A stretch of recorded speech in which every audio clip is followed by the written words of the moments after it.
Assalamu alaikum students. Today we start exercise 9.3 class 8 mathematics. Student, first question है हमारे पास. In the given figure, identify secant, chord, radial segment, tangent and point of tangency of the circle. Student, ये जितनी भी इसने हमसे चीज़ें पूछी हैं ये ऑलरेडी मेरे प्रीवियस लेक्चर में प्रॉपर्टीज़ ऑफ ए सर्कल में हम डिटेल से ये सारा कॉन्सेप्ट्स क्लियर कर रहे हैं. तो जो स्टूडेंट हमारी इस वीडियो में न्यू है तो काइंडली वो लेक्चर ज़रूर देखें, आपको इसका कॉन्सेप्ट अच्छे से क्लियर हो जाएगा. तो स्टार्ट करते हैं क्वेश्चन नंबर 1. स्टूडेंट, सबसे पहले वो कह रहा है कि in the given figure identify radial segment. अब रेडियस को रेडियल सेगमेंट भी बोला जाता है, रेडियस को रेडियल सेगमेंट भी बोला जाता है. तो जब हमने कॉन्सेप्ट पढ़ा था कि सेंटर से बाउंड्री तक का जो डिस्टेंस होता है, this is the centre point and this is the point E. Centre से बाउंड्री तक का जो डिस्टेंस होता है इस कॉल्ड रेडियल सेगमेंट और रेडियस. सो इसमें यहाँ पे मैं साइड पर लिख देते हैं इसके answer. O E is the radius, या रेडियल सेगमेंट कह दें या रेडियस कह दें. नेक्स्ट फॉर्म से कहता है कि आइडेंटिफाई सेकेंड. अब हमने पढ़ा था कि सेकेंड जो होता है हमारे पास एक लाइन होती है जो सर्कल को दो पॉइंट्स पे टच करके कंटिन्यू हो जाती है. So this is the point C and this is the point D. तो ये लाइन जो है ये सर्कल को सी पॉइंट पे और डी पॉइंट पे टच करके मूव कर रही है. तो इसका मतलब है सी डी. अब मैं जो सी डी के ऊपर जो मेंशन करूँगा ये लाइन का साइन मेंशन करूँगा. सी डी इज़, ये आपके पास क्या आ जाएगा, सेकेंड आ जाएगा. C D is the second आ गया. फिर कहता है कॉर्ड क्या होता है. स्टूडेंट, कॉर्ड जो होता है वो सर्कल को दो पॉइंट्स पे टच करता है लेकिन सर्कल से बाहर मूव नहीं करता. तो यहाँ पे ये कॉर्ड है हमारे पास सी आर, ये दो पॉइंट्स हैं, ये जो सी आर लाइन बन रही है this is the chord. So C R is the chord. और कॉर्ड जो होता है वो सेंटर से पास नहीं करता कभी भी. अगर वो सेंटर से पास कर जाए तो वो फिर कॉर्ड नहीं रहता बल्कि क्या बन जाता है, डायमीटर बन जाता है. रेडियल सेगमेंट ऑलरेडी हम डिस्कस कर चुके हैं. टेंजेंट कहता है. टेंजेंट क्या होता है स्टूडेंट, ऐसी लाइन, मैंने लाइन की बात की है जो सर्कल को बाउंड्री पे सिर्फ एक पॉइंट पे टच करके पास हो जाए तो वो हमारे पास टेंजेंट कहलाती है. सो ये ए बी एक लाइन है जो सर्कल को बाउंड्री पे आर पे टच करके मूव कर गई है. तो इसका मतलब है A B is the tangent line. So A B हमारे पास क्या आ जाएगा, ए बी इज़ टेंजेंट आ जाएगा. ये इसका आंसर आ गया, A B is the tangent. फिर कहता है कि बताएं कि इसमें पॉइंट ऑफ टेंजेंसी कौन सा है. पॉइंट ऑफ टेंजेंसी स्टूडेंट, जिस पॉइंट पे टेंजेंट लाइन टेंजेंट बनती है वो पॉइंट पॉइंट ऑफ टेंजेंसी कहलाता है. तो इसका मतलब है ए बी किस पॉइंट पे टेंजेंट बन रही है, आर पे. So R is the point of tangency. R is point of tangency. तो यहाँ पे हमने ये इसका आंसर लिख दिया, R is the point of tangency. Student, question number 2 है हमारे पास. कहता है draw and label the following in the circle with centre P. कहते हैं एक सर्कल ड्रा करें, सेंटर का नाम क्या रखना है, अपने पी नाम रखना है और उसमें ये सारे की सारी चीज़ें आपने मेंशन करनी है सर्कल में. स्टूडेंट, क्वेश्चन नंबर 2 का सर्कल मैं यहाँ पे ड्रा कर रहा हूँ ताकि सारी चीज़ें यहीं पे इसके साथ मेंशन हो जाएं. बुक पे ड्रा कर लेते हैं इसको. ये हमारे पास एक सर्कल आ गया. जैसा कि क्वेश्चन में कहा हुआ है कि उसका सेंटर पॉइंट आपने क्या रखना है, सेंटर पॉइंट पी रखना है. फर्स्ट पॉइंट में कहता है कि सबसे पहले आप रेडियस ड्रा करें जिसका नाम आपके पास क्या होना चाहिए, पी ए. तो हम ऐसा करते हैं कि बाउंड्री पे एक ए पॉइंट ले लेते हैं और पी से ए तक जो हमारे पास डिस्टेंस आएगा ये हमारे पास रेडियस बन गया. This is the radius. ये आपके पास रेडियस आ गया. सेकंड में कहता है कि डायमीटर ड्रा करें और उसका नाम क्या होना चाहिए, सी डी. तो स्टूडेंट, डायमीटर वो सेगमेंट होता है जो सर्कल को 2 पॉइंट पे टच करता है और कहाँ से पास करे, सेंटर ऑफ द सर्कल से। सेंटर कौन है, पी। तो ये जो सेंटर बन रहा है, ये लाइन जो हमारे पास आई है, दिस इज द डायमीटर सी, और ये डी पॉइंट आ गया। थर्ड में कहता है कि एक सेकंड लाइन ड्रा करें और उसका नाम आपने एक्स वाई रखना है। तो हम सेकंड लाइन ड्रा करते हैं जो सर्कल को 2 पॉइंट पे कट करती है, एक्स और वाई पे, और दोनों तरफ से कंटिन्यू होती है। हम ऊपर वाले क्वेश्चन में भी पढ़ के आए हैं। फिर कहता है कि एक टेंजेंट ड्रा करें, अ टेंजेंट ई एफ, और उसका नाम आपने क्या रखना है, ई एफ नाम रखना है। स्टूडेंट, हमें पता है कि टेंजेंट जो लाइन होती है वो किसी पॉइंट पे टेंजेंट होती है। जैसे यहाँ पे ए भी एक टेंजेंट लाइन थी और वो कहाँ पे टेंजेंट थी, आर पे। तो हमें एक टेंजेंट ड्रा करनी है, तो हम क्या कर लेते हैं, हमें मेंशन नहीं किया हुआ, तो हम ए पे एक टेंजेंट लाइन ड्रा करते हैं। सो यहाँ से मैं डॉटेड में ड्रा कर लेता हूँ। सो ये हमारे पास एक टेंजेंट लाइन आ जाएगी, मैंने खुद डॉटेड में ड्रॉ की है। ये टेंजेंट लाइन हमारे पास ये ई एफ आ जाएगी, E and F. Question number 5 में कहते हैं, पार्ट 5 में, कि आपने एक लाइन सेगमेंट ड्रा करना है जिसका नाम आपने रखना है पी बी, और पी बी इस तरह होना चाहिए कि पी बी ग्रेटर होना चाहिए पी ए से। अब पी ए का हमें पता है कि वो रेडियस है, तो इसका मतलब है जो आपने पी बी ड्रा करना है ना, वो रेडियस से बड़ा होना चाहिए, उसके इक्वल नहीं, ना ही उससे स्मॉल होना चाहिए, उससे बड़ा, क्योंकि इनइक्वालिटी का माउथ इसकी तरफ ओपन है। सो हम एक ड्रा करते हैं पी बी, एक लाइन ड्रा करते हैं पी से।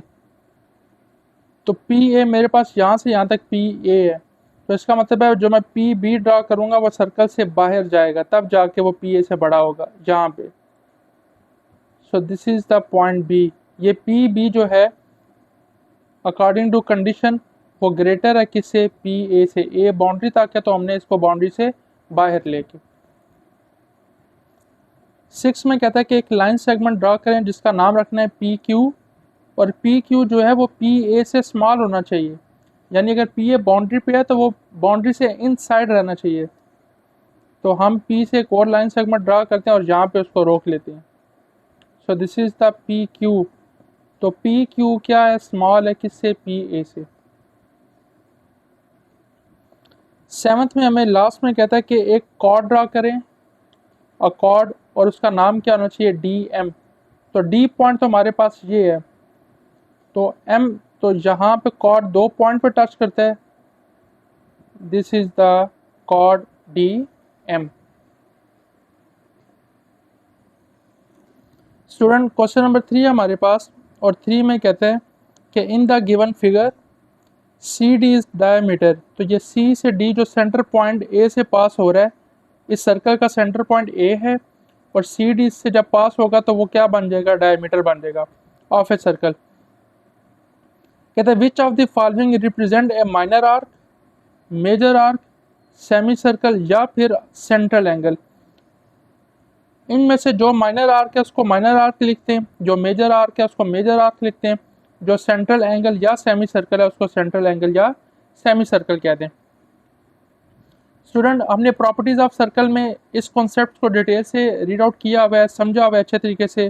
तो जो स्टूडेंट इस वीडियो पे न्यू हैं तो काइंडली आप प्रीवियस वीडियो अच्छे तरीके से उसको अंडरस्टैंड करें, आपको ये एक्सरसाइज आसानी से समझ में आ जाएगी। तो सेंट्रल एंगल हमारे पास एक अगर सर्कल हो, ये मेरे पास एक अगर सर्कल है और ये उसका सेंटर है, तो याद रखिएगा ये डायामीटर है हमारे पास। जो आर्क डायामीटर से पीछे रहेगी, डायामीटर के इक्वल नहीं, यानी यहाँ से मूव करके डायामीटर से पीछे रुकेगी, वो आपके पास हमेशा माइनर आर्क होगी। और जो आर्क डायमीटर को क्रॉस करके आगे आ जाएगी, यानी सेमी सर्कल को क्रॉस करके दूसरे सेमी सर्कल में इंटर हो जाएगी, वो आपके पास मेजर आर्क होगी। और जो आर्क एग्जैक्ट डायमीटर तक रहेगी यानी सेमी सर्कल होगी, तो वो आपके पास सेमी सर्कल बनेगी। अब हम देखते हैं कि सबसे पहले बी टू सी आर्क है, यानी ये आर्क है सी डी, ये पूरा सेमी सर्कल है एक, और एक सेमी सर्कल नीचे बना हुआ है ये। अब इसमें जो BC आर्क है तो वो यहाँ से लेके यहाँ तक है। देखें इस आर्क ने सेमी सर्कल को क्रॉस नहीं किया, तो इसका मतलब है BC हमारे पास कौन सी आर्क हुई, माइनर आर्क हुई। नेक्स्ट आ जाते हैं CF। अब देखें एक नीचे सेमी सर्कल है पूरा, C से लेके CFED ये पूरा एक सेमी सर्कल है। तो अगर मैं C से F तक की बात करूं तो इसने भी सेमी सर्कल को क्रॉस नहीं किया, तो ये भी माइनर है, माइनर आर्क आ जाएगी। अब बात करते हैं CFE इतने हिस्से की, तो इसने भी सेमी सर्कल को क्रॉस नहीं किया, तो ये भी माइनर आर्क है, दिस इज माइनर आर्क। अब बात करते हैं CED, CE और D एग्जैक्ट डायमीटर तक, तो ये क्या बन जाएगा, ये सेमी सर्कल है हमारे पास, ये सेमी सर्कल है। नेक्स्ट है BDE, BDE।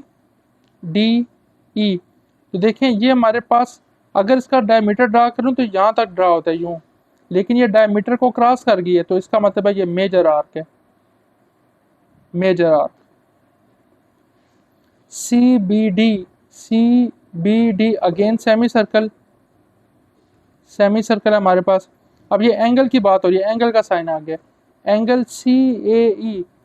तो याद रखें जब 3 वाला एंगल आ रही है, 3 एलिमेंट वाला एंगल हो, तो जो एलिमेंट दरमियान पे होता है एंगल उस पे बन रहा होता है, तो इसका मतलब है A is the central, CAE तो यूं बन रहा है एंगल, तो इसका मतलब है this is the central angle, centre के साथ जो एंगल बन रहा हो उसको सेंट्रल एंगल कहते हैं।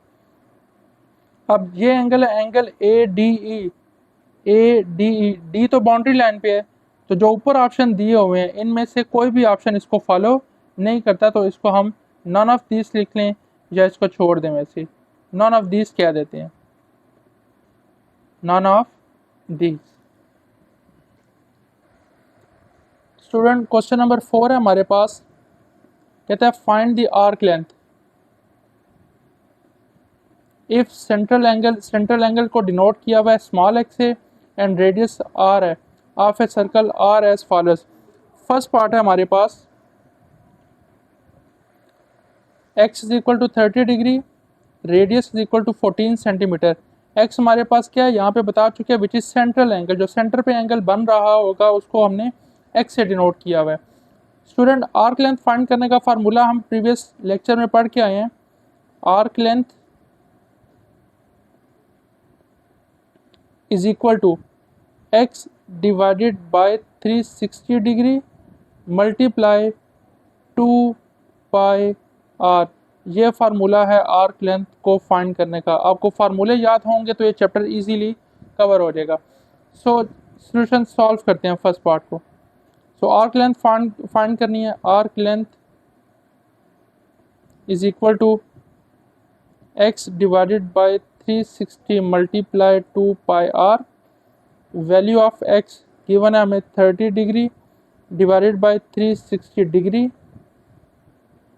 मल्टीप्लाई 2 पाई की वैल्यू 3.14, रेडियस आपको गिवन है 14 सेंटीमीटर। तो जब आप इसको सॉल्व करेंगे तो हमारे पास आंसर आ जाएगा 7.33 centimetre. This is the value of arc length.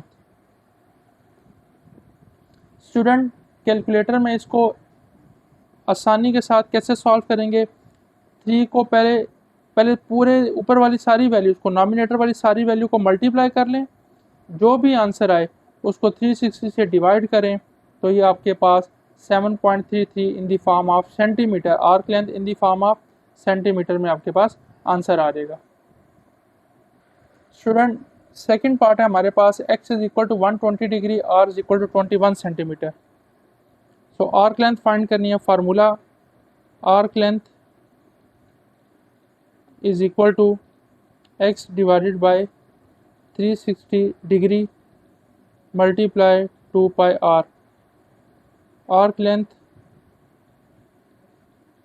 Is equal to value of x 120 degree divided by 360 degree multiply 2 multiply 3.1 for value of pi and radius is 21 centimeter. So arc length की value हमारे पास आ जाएगी calculator पे 44 centimetre.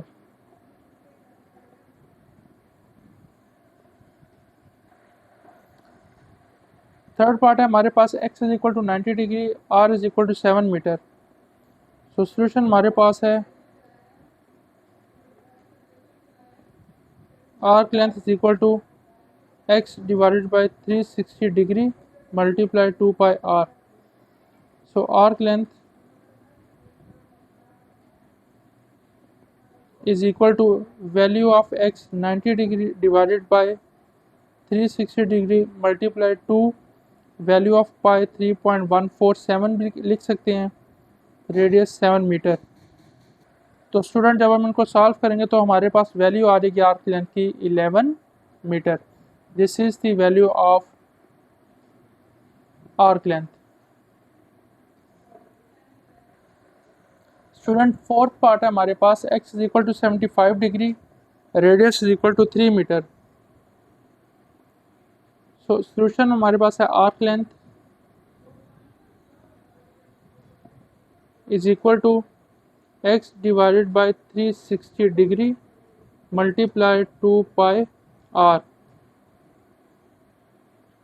So arc length is equal to value of x 75 degree divided by 360 degree multiply 2 multiply value of pi and radius 3 metre. So जब आप इनको solve करेंगे so arc length की वैल्यू हमारे पास आ जाएगी 3.93 मीटर। सो क्वेश्चन नंबर 4 हमारे पास कंप्लीट। स्टूडेंट क्वेश्चन नंबर 5 है हमारे पास, कहता है find the area of a sector if central angle को अगेन x से डिनोट किया हुआ है and radius of a circle are given. तो सबसे पहले हम एरिया ऑफ सेक्टर का फार्मूला देख लेते हैं।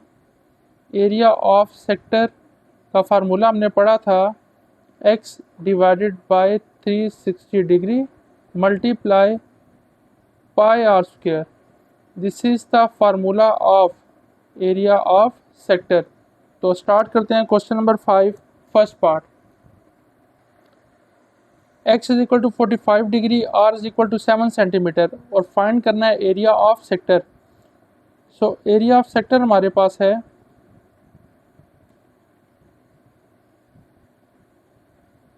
Area of sector is equal to x divided by 360 degree multiply pi are square.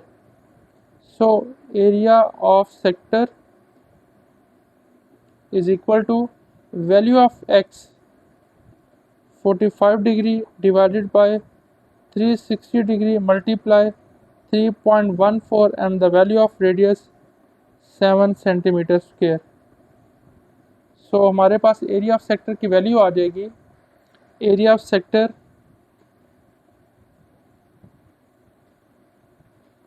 Is equal to 19.25 centimetre square.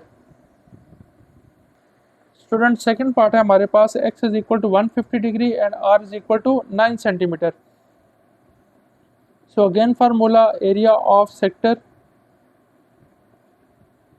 Is equal to x divided by 360 degree multiply pi r square. So area of sector is equal to value of x 150 degree divided by 360 degree multiply 3.14 and the radius 9 centimetre square. So जब आप इसको solve करेंगे area of sector की value equal आ जाएगी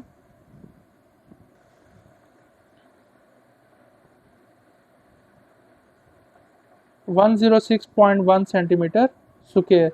this is the answer. Third part है हमारे पास, सॉल्यूशन है area of sector is equal to x divided by 360 degree multiply pi are square. So value put करते हैं, area of sector is equal to value of X 60 degree divided by 360 degree multiply 3.14 and the value of radius 10 metre whole square. तो जब इसको calculate करेंगे so area of sector की value आ जाएगी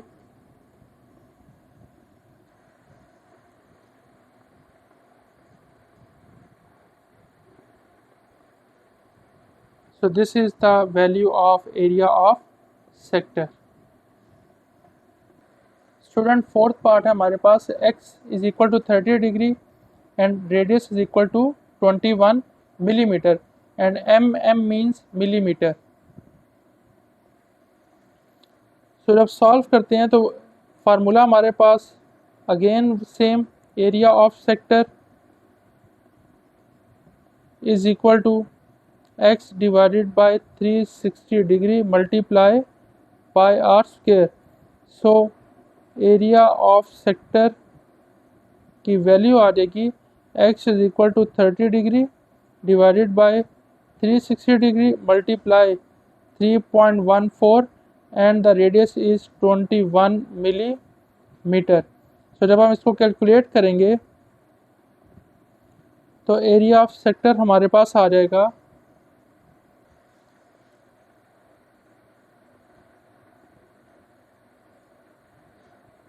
so this is the answer। Student question number 6 हमारे पास है, कहता है कि find the length of minor arc LM, यानी इसकी वैल्यू फाइंड करनी है। ये जो माइनर आर्क LM है इसको फाइंड करना है, क्वेश्चन मार्क लगा दिया। एंड मेजर आर्क L और यहाँ पे एक पॉइंट P है PM, तो ये जो मेजर आर्क है LPM इसकी वैल्यू जो है वो फाइंड करनी है। सो आर्क लेंथ वाला फार्मूला इसमें यूज़ होगा। तो सबसे पहले स्टूडेंट फार्मूला यूज़ करते हैं सॉल्यूशन। सबसे पहले माइनर आर्क लेंथ फाइंड करते हैं। मैं ऊपर हेडिंग दे देता हूँ minor arc length LM, minor arc length LM, इसकी हेडिंग दे देता हूँ। तो आर्क लेंथ फाइंड करने का हमारे पास फार्मूला था, arc length is equal to x divided by 360 multiply 2 pi r. This is the formula to find arc length, चाहे वो माइनर की आर्क लेंथ हो या मेजर की आर्क लेंथ हो। सो हम किसकी आर्क लेंथ फाइंड करें, ऊपर हेडिंग दिया माइनर की। सो x डिनोट करता है सेंट्रल एंगल को, तो माइनर की तरफ स्मॉल आर्क लेंथ है तो माइनर आर्क लेंथ, इसकी तरफ जो एंगल बन रहा है विच इज़ सेंट्रल एंगल 120 यहाँ पे पुट कर देंगे। बाकी value as it is 360 degree multiply 2 multiply 3.14 और रेडियस यहाँ पे 7 सेंटीमीटर है, O से M तक या O से L तक, ये दोनों 7 सेंटीमीटर है क्योंकि रेडियस सेम होता है। So this is the 7 centimetre. तो जब हम इसको फाइंड करेंगे तो इस आर्क लेंथ यानी माइनर आर्क लेंथ की हमारे पास जो वैल्यू आ जाएगी विच इज़ 14.67 सेंटीमीटर। अब जब मेजर आर्क लेंथ फाइंड करेंगे LPM, this is the major arc length, तो आर्क लेंथ का दोनों केसेस में फार्मूला सेम है। So arc length is equal to value of x क्या है। अब देखिए स्टूडेंट, हमारे पास माइनर आर्क लेंथ की तरफ क्वेश्चन में जो फिगर है वहाँ पे सेंट्रल एंगल 120 गिवन है। मेजर आर्क लेंथ जब फाइंड करनी है तो हमें अगेन मेजर आर्क लेंथ की तरफ जो सेंट्रल एंगल ये डॉटेड में मैं जो बना रहा हूँ ये मुझे चाहिए सेंट्रल एंगल, तो ये तो हमें गिवन नहीं है। तो हम क्या करेंगे, टोटल सर्कल का एंगल कितना होता है 360 डिग्री, 360 में से क्वेश्चन में कितना गिवन है 120 डिग्री, तो 360 डिग्री में से 120 निकाल दे तो पीछे जो भी वैल्यू बचेगी वो किसकी आएगी, वो मेजर एंगल की आएगी, तो विच इज़ 240 डिग्री। तो इसका मतलब है ये कितना एंगल बन रहा है, ये 240 डिग्री का एंगल बन रहा है।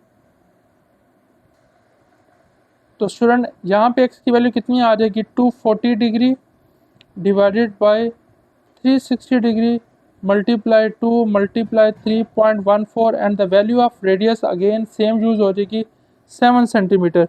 तो जब हम इसको सॉल्व करेंगे तो आर्क लेंथ यानी मेजर आर्क लेंथ की जो वैल्यू हमारे पास आ जाएगी which is 29.3 centimetre. Student question number 7 है हमारे पास, और क्वेश्चन नंबर 7 में कहता है कि given that radius of the following circle is 3 centimetre. मतलब कि यहाँ से यहाँ तक ये भी 3 सेंटीमीटर है और ये भी 3 सेंटीमीटर रेडियस है। कहता है calculate the area of minor sector and major sector. So जिसकी आर्क लेंथ छोटी होगी वो हमारे पास माइनर सेक्टर है, और ये फिर हमारे पास कौन सा होगा, मेजर सेक्टर। सबसे पहले सॉल्यूशन फर्स्ट वाले का फाइंड करते हैं, area of minor sector. Area of minor sector formula हमारे पास है x divided by 360 degree multiply pi are square. So area of minor sector is equal to x की वैल्यू हमारे पास है 140 degree divided by 360 degree multiply pi की value 3.14, radius 3 centimetre का square. तो वैल्यू हमारे पास आ जाएगी 10.9 सेंटीमीटर स्क्वायर, अप्रॉक्सीमेटली 11 हो जाएगा। Area of minor sector. Student figure में माइनर सेक्टर के हमारे पास जो सेंट्रल एंगल था 140 है। अब जब हम एरिया ऑफ मेजर सेक्टर को फाइंड करेंगे, area of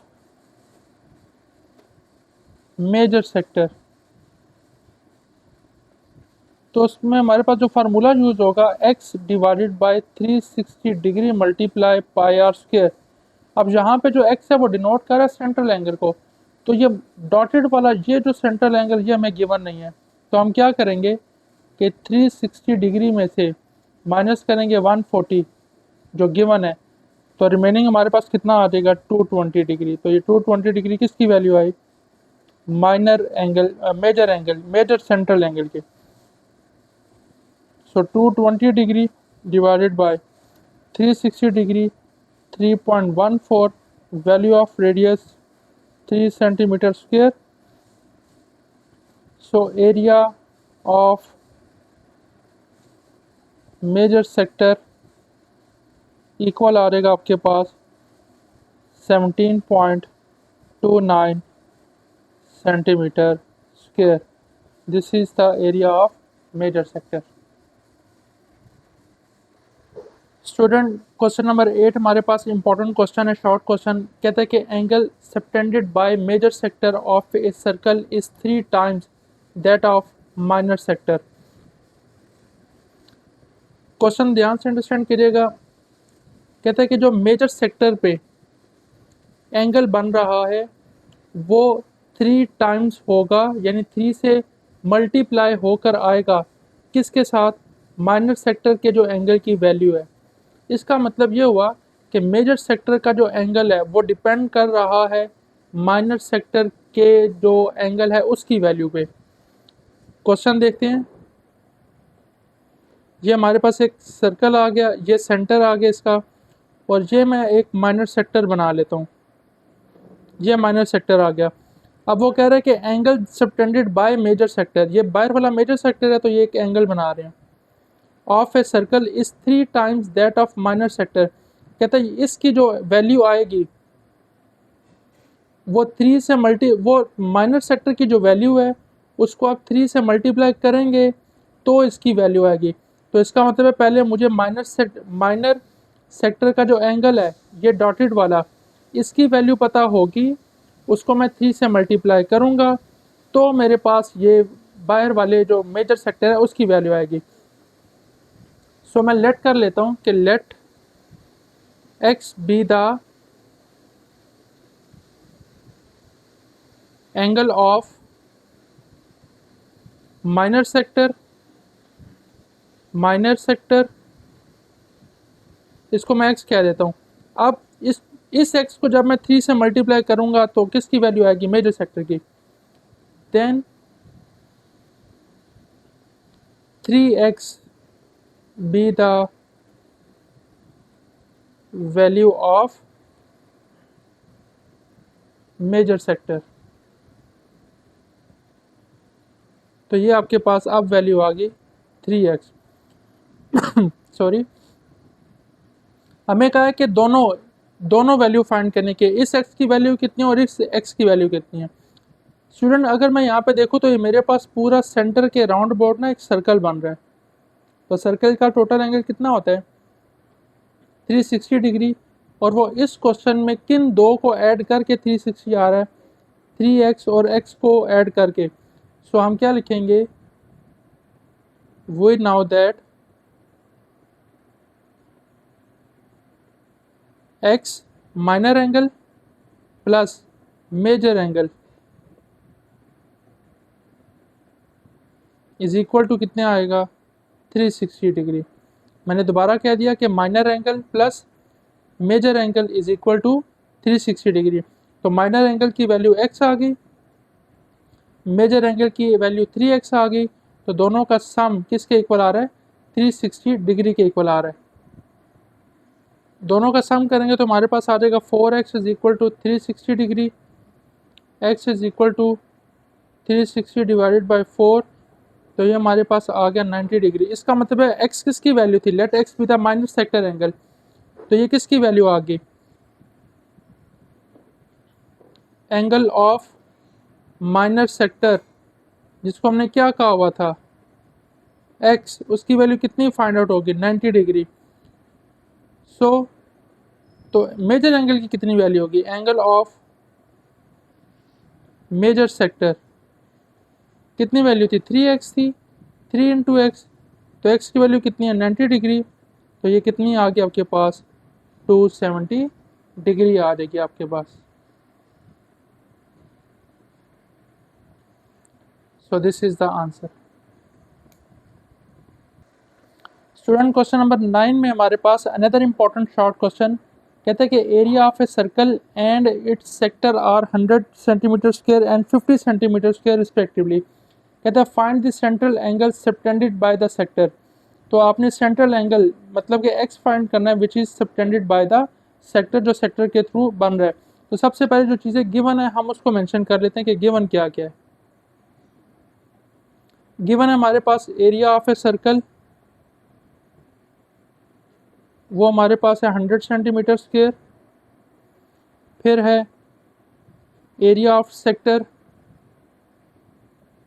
area of sector which is equal to 50 centimetre square.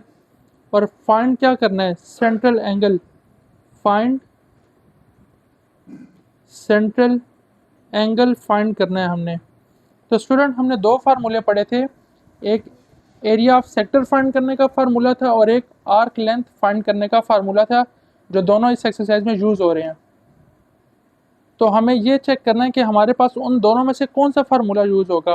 तो देखिए यहाँ पे किसकी बात हो रही है? एरिया ऑफ सेक्टर की, आर्क लेंथ की बात नहीं हो रही। तो इसका मतलब है एरिया ऑफ सेक्टर वाला फार्मूला लगेगा। तो यहाँ पे फार्मूला लिखते हैं।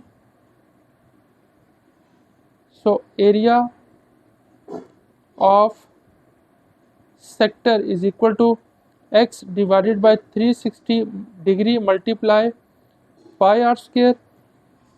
सो देखें एरिया ऑफ सेक्टर की वैल्यू क्या गिवन है? 50 सेंटीमीटर स्क्वायर।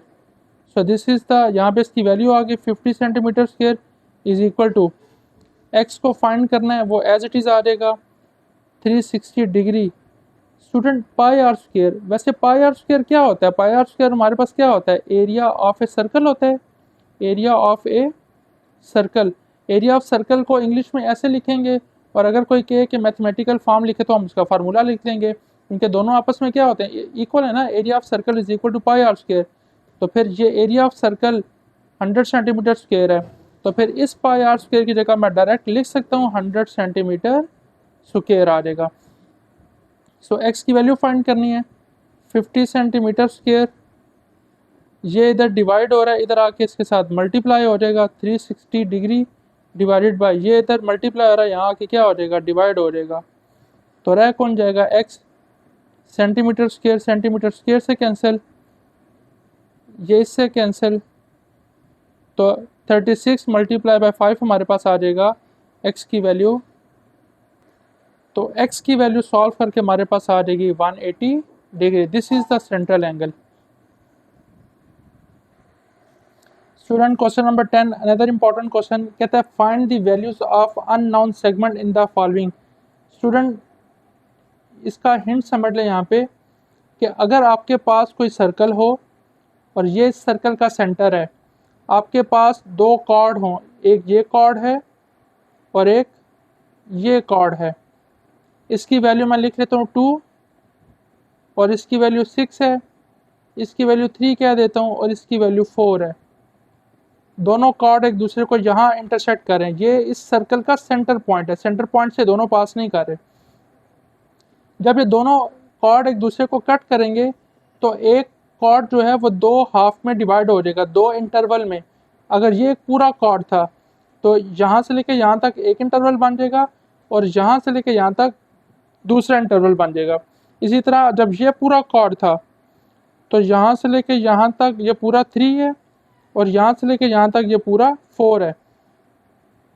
तो स्टूडेंट क्या होगा कि एक फर्स्ट कॉर्ड पूरा है, इसके जो दो इंटरवल बने हैं उन दोनों को आपस में मल्टीप्लाई करें, 2 मल्टीप्लाई बाय 6, इसका आंसर इक्वल आएगा।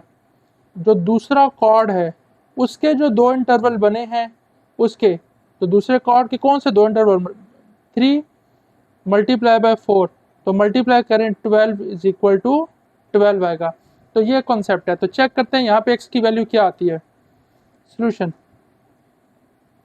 स्टूडेंट देखें, अब ये पूरा एक कॉर्ड है और इसका एक इंटरवल यहाँ पे बन रहा है 4 और एक बन रहा है 6, तो 4 multiply by 6 is equal to 3 multiply by x, तो ये हो जाएगा 24 इज इक्वल टू 3x।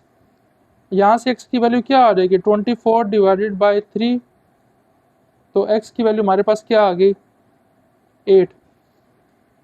अभी मैंने टॉपिक में समझाया कि जब दोनों कॉर्ड्स के इंटरवल को मल्टीप्लाई किया जाए तो आंसर दोनों के इक्वल आने चाहिए। तो अगर मैं देखें 6 इंटू 4 क्या बनता है, 24, 3 इंटू x की वैल्यू कितनी फाइंड हुई है, 8, 3 8 द 24, तो दोनों इक्वल आ रहे हैं। तो इसका मतलब है x की वैल्यू हमारे पास करेक्ट है। स्टूडेंट सेकंड पार्ट है हमारे पास, सेम कॉन्सेप्ट,